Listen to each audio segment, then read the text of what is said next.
The only people who don't want to disclose the truth are people with something to hide. I think, and I listened to President Obama's speech, I think he made the speech more about President Obama than he did about Nelson Mandela. Oh, no, well, Bob, there were a lot of references what an inspiration Nelson Mandela was to him and how he became a world leader. It really felt to me like it was a narcissistic speech at the memorial. I'm surprised you would feel that way. Call me crazy. Anyway, all right, how about this one? Dignified, honorable, respectful, all qualities you want to see in your president, not the qualities you'd say the president displayed when he chose to snap this selfie at Nelson Mandela's memorial service today. Dana, again, I may be petty about this, but this is a solemn event. It's a memorial service. Are we snapping selfies?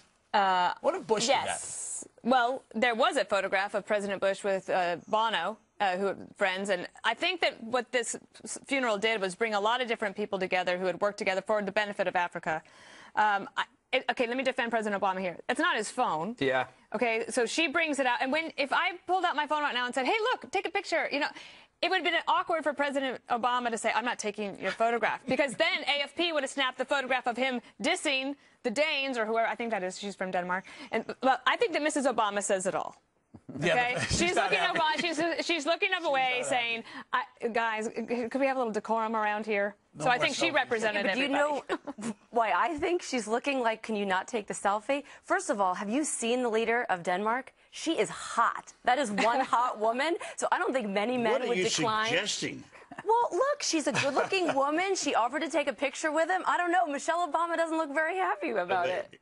That was my take on it. That was my read from the photo. A photo says, what, a million words? You know, can I just say one thing? This must be the slowest damn news day I've seen. This is good stuff. If this is what we've got. Come on, Bob, you have to admit, if you're at a funeral, oh, you're yeah, going to pull out a camera and do a selfie? Yeah, and a handshake with a comic. Your thoughts? I think President Obama should be impeaced. Yeah, I think this is a horrible, horrible thing. Not for the picture, but the fact that when he has the picture taken, he's doing this. He's biting his lip. I find that to be very, very offensive to me as an American, and him being a Kenyan-born interloper. Now, look, this is not his fault. This is not just a solemn affair. It's a happy affair. People are there, and it's like what Dana said. What do you do when somebody puts up a phone like that? You got to take the picture. He's really leaning into that, Michelle. Yeah. But you know what's great though? What do you do? Why do you take that picture? To show it to people later. So it's like you can go, you're at a bar and you go, check this out. No, this is what happens when world leaders get Twitter accounts. Yes. Okay? Yeah, right. That's what they want, or Instagram, like, okay, and I'll do that, and then you do that, and then you send the selfie out. Is that a Twitter thing? Yeah. The only people who don't want to disclose the truth are people with something to hide.